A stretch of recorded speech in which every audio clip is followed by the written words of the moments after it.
Welcome to the first Observing ECC podcast, the official podcast of the Observer News staff.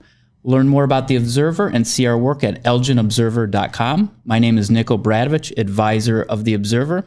After months of planning, we are happy to launch this podcast, Observing ECC, to interview the newsmakers and fascinating personalities at Elgin Community College. For our very first episode of Observing ECC, I have the pleasure of being joined by two Observer staff members. Ali Formiller is our managing editor, and Hadley Corbett is a staff writer. They're both talented young women with bright futures, and I'm so happy they're joining me today. Ali, I would like to start with you. You joined the Observer News staff in fall 2019. How did you find the Observer, and more importantly, why did you want to find us? Honestly, I actually planned to join my first semester. I was seeing posters all around, just didn't fit into my schedule. So I knew about it when I started at ECC. I knew I wanted to be a part of it, so that kind of wasn't a problem for me. I'm actually going into the journalism field, so that's why I wanted to join. I was part of my newspaper staff in high school. I really liked it, and it's something that I am pursuing, so it wouldn't make sense for me not to join. Okay. What did you enjoy most about your high school experience? I really liked just being part of a team. We had a really, really big staff in high school with a lot of different people, different years. So it was really fun to just get to know everyone and get to know how everyone worked together. Okay. And what are some of the things you did there at your high school newspaper? I was the section editor for the arts and entertainment section. So kind of like on the Observer staff, like I also wrote as a staff writer, but I also helped people edit and just make their stories better. Okay, thank you. Hadley, you joined the same time as Ali did last fall. What made you join the Observer? I learned about the Observer from a poster around school, and it fit right into my schedule. So that was attractive. And I was looking for a club to join at the time because my English class was a combined session. So it was almost 30 people, and I wasn't feeling close to any of them. So I wanted a smaller, and similar to what Ali said, the newspaper seems like it's really a team. So I wanted that sort of community and a combination of people who were different years and who had different experience. And I'd always loved reading the news. So the opportunity to be part of the process of making it seemed like a neat opportunity. Okay. I want to follow up on something you said a minute ago. You were taking some of your initial classes at ECC, but you're in a little bit of a unique position. How old are you? I'm 16 years old. So how does a 16-year-older come to ECC? Give everyone a little bit of your background. So I went to public school through my sophomore year of high school, and during that time, I was becoming frustrated with the class offerings. One of the bigger things was actually I didn't like not being able to go outside. Okay. That we had a completely closed campus. There was one courtyard, but it had just a couple doors, and I had 2 of my 7 classes were in rooms that had no windows. So it was very depressing, okay, that sort of experience. And that's when my parents, I complained enough, and we started considering alternatives. And homeschooling seemed like a way to go. And we had heard of the dual enrollment and dual credit programs at ECC. Eventually, I just ended up taking some classes here.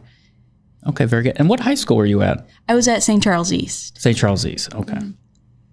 Not a lot of light in those classrooms. Yeah, I had my French and my science class were in closed rooms. Okay. So, Ali, I'm going to turn back to you for a moment. Since you had previous newspaper experience, you had that to draw off of. But what has surprised you, pleasantly or not, about your time at the Observer? What has been your experiences like? And you pretty much joined us right away as a managing editor. I would say that in general, I was very pleasantly surprised about how well everyone has worked as a team. We did not always do that on my high school staff, and it was, since we had such a big staff, it was hard to get everyone to work together. But I feel like we really do kind of bounce ideas off of each other. We help each other. We really do work as a team. Now as managing editor, since I do get to see what everyone writes, like their initial drafts, I'm very impressed by the quality of work that everyone on staff has submitted so far. It's honestly been so easy to edit because I feel like the quality is already there, and it's just maybe AP style or just the little things that I have to fix. But it's good work though. Hadley, I know you obviously wanted to join and feel more a part of the school. Has your time at the Observer sort of fulfilled that desire?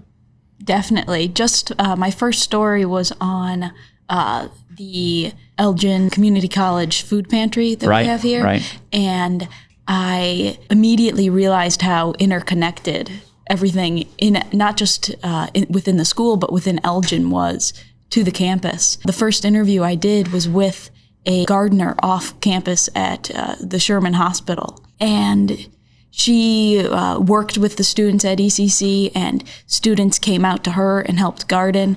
And it was a huge community effort. And every story since then, I've had the opportunity to talk to different people in different departments and different types of students here. And I guess the most pleasant surprise for me was that there weren't any obstacles in going more in depth if that's where I wanted to go. That it was completely independent in the fact that the amount of work you are willing to put in, that's the quality of the story you are going to get out. Well said. You sound like an advisor. Allie, you had already mentioned, and I'm sure you told me this probably the very first time I met you, but you are pursuing a career in journalism. Given the state of journalism now in this country, there is a mistrust of mainstream media. The job has never been the best paying career. It's certainly a grind, and I'm sure it has always been that way. What makes you want to pursue it? I've always liked writing. When I was a kid, I wanted to be an author, but creative writing just isn't really for me. But starting from about my sophomore year in high school, when I really started paying attention to the news and what was going on in the world, I felt like I didn't really like how things were being covered. I felt like things were kind of biased. And, now with the fake news thing, there is a mistrust. And I felt like there needed to be some kind of change. And I felt like, well, I know what I want to read. And if no one is going to write that, then I'm going to have to write that myself. So that kind of got me involved in journalism for the first time. And since then, I feel like I've tried to do that myself. I try to write what I want to read, and I try to be as unbiased as possible. And I would hope no one would think that it's fake news, but that's what really got me involved for the first time. Let me follow up on a couple of things you said. First of all, you said you were always tuned to the news. Was that because your friends were, your parents were? What precipitated this? Well, definitely my parents. My dad pretty much exclusively watches the news or either sports, and he's always reading the newspaper. So I've always kind of been around that climate with knowing what's going on in the world. And I think just to me, it's important to know what's going on in the world. Was that one of the first sort of news issues that was on your radar that you followed, was climate, or was there anything else? I've always followed like politics, like world news. I'm really into like the international news kind of stuff. So definitely I've also kind of been following climate change and things like that. I don't think we've ever had this conversation that you are into international news, which makes some sense to me because you like to learn languages. Mm-hmm. What do you speak and what are you studying right now? I wouldn't say I'm fluent, but I speak French. I took 4 years of that in high school, and I'm still studying it. I took a semester of Italian, so I can speak basic Italian. Right now, I'm teaching myself Korean. I can speak very basic Korean. And of course, I can speak English. I would agree. Hadley, you've been with The Observer again for several months now. I don't know if journalism was the reason why you joined specifically, but after being with us for so many months, is this something you're interested in as a career? Like, where do you see yourself, or how do you process the experiences that you've had with us, and could you parlay that into a future career? Definitely. It's such a broad field that just covering politics is the first thing that usually comes to mind. And I've really been interested in the reviews that I've been reading more about. I first got into reading the news through just magazines, specifically food ones. Okay. Bon Appetit was my favorite. And the writers, even in those magazines, I think need to be held accountable to what they're saying and the stories they're sharing and the stories that food tell and the stories that their opinions carry. So I'd be interested in going into journalism. Okay. Very good. I want to let our listeners know, particularly the listeners who may be thinking of joining the Observer or may want to pursue a career in journalism or something related, a communications field, that one of the real perks of joining our staff is every semester, at least once, sometimes twice, we get to travel to state and national conferences. So both Allie and Hadley had joined pretty much our entire staff in fall 2019. We went to Washington, D.C. for the largest college journalism conference. For those interested, it's called the Associated Collegiate Press / College Press Association. Their sort of joint conference. There were thousands of college journalists there from probably every state. And we attended educational sessions, listened to guest speakers, got some hands-on experience with different aspects of journalism. So I'm going to start with Hadley and I will go to Allie. What did you take away from that conference? What impressions of the field did you get, or what was the most important thing you learned? What stands out to you now after reflecting on it since it's been a few months? I remember one of the first sessions I attended was with an individual who had just graduated from getting a PhD, I believe, in journalism, and she had done her thesis on mental health within the field. And I found that really enlightening because I'd never considered that sort of angle. And she discussed how outside of government jobs like defense and police officers, firefighters, people who work within courts, that journalists are the most, I think it was within the top 3 professions that are the most exposed to traumatic events, and how that can have an effect on a person's ability to just function. And she had interviewed like 40 different journalists who specifically covered capital punishment trials and the executions. So that was really an interesting perspective to get, along with every single session was completely different angle.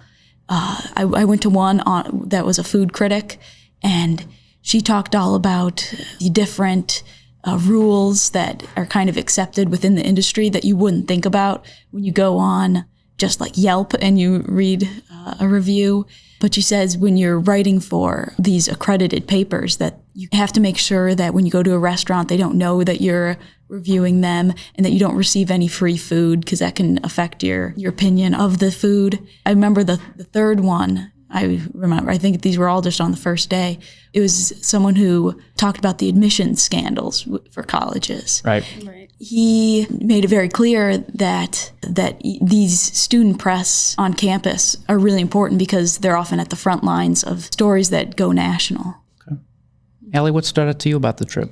Well, like Hadley said, like there was such a wide range of, people and speakers to listen to. But I guess the main thing that I took away from the whole conference is just how hard you have to work to really be good at your job and to get a job in the industry. I mean, I listened to the 3 women from the Washington Post, and I also listened to someone who had been at National Geographic for a long time. And I mean, just the amount of detail that photographer from National Geographic had to put into their work to make it, work within the magazine. And then comparing that with the amount of work that the young women did to even get a job at the Washington Post. That was kind of the main thing that stuck out to me, because even though there was such a wide range of, people from different places, people doing podcasts or being photographers or reporters or whatever they did, like they all had to really pay attention to what they were doing and pay attention to the people around them and write a good story or take a good photograph. I want to end on a light note. Any fun stories from our trip? I remember that was Allie and I shared a room, and I never knew that she was a triplet. So that was really exciting for me to learn. I don't know if I've ever met a triplet. So. I mean, for me, it's genetic in my family, so I've definitely met other triplets. But I remember we were in DC right when the World Series was going on, so their team won. I remember. Yes, the Nationals won the day we flew in, I think. Yes. So me, Hadley, and then 2 other staff members, Lance and Cameron. We actually went to an art museum. We didn't go to any sessions that day, I don't think. But the parade was going on, so we had to walk through that. We thought when we got out of the museum that we would be able to walk through it again. It hadn't started. We got out of the museum at like 1:30. We'd asked like the police officers patrolling like when it would start so we could still just walk across the street, get back to the hotel in time, whatever. Well, they did not tell us the correct time because we had to walk about 15 blocks all the way to the end, go all the way around, which was not fun because it was kind of cold, but it was fun to see all the people excited about the Nationals win and kind of end our conference on a good note. Since that was the last day That was the last day, yes. Yeah. Yes. Well, Allie and Hadley, thank you so much for joining us for our very first episode of Observing ECC. It's been a pleasure to work with you both throughout the last several months, and I'm excited to continue working together. If you like what you heard, you're in for a treat. For our second episode, Allie and Hadley will interview Student Life Coordinator Eric Enders. So Allie and Hadley, thank you again for joining me, and a special thanks to Richard Rodriguez of the Communication Design Department for his efforts and guidance in helping us launch this podcast. And finally, thank you to our listeners. We are building this new podcast, Observing ECC. So again, visit our website, elginobserver.com, to find out when and where our podcast will be available on all your favorite podcasting apps. In the meantime, follow us on Facebook at ECC Observer, Twitter's at ECC_Observer, and Instagram at Observer Newspaper. And while you're at it, pick up a copy of our print edition available in newsstands around campus. Until next time, bye.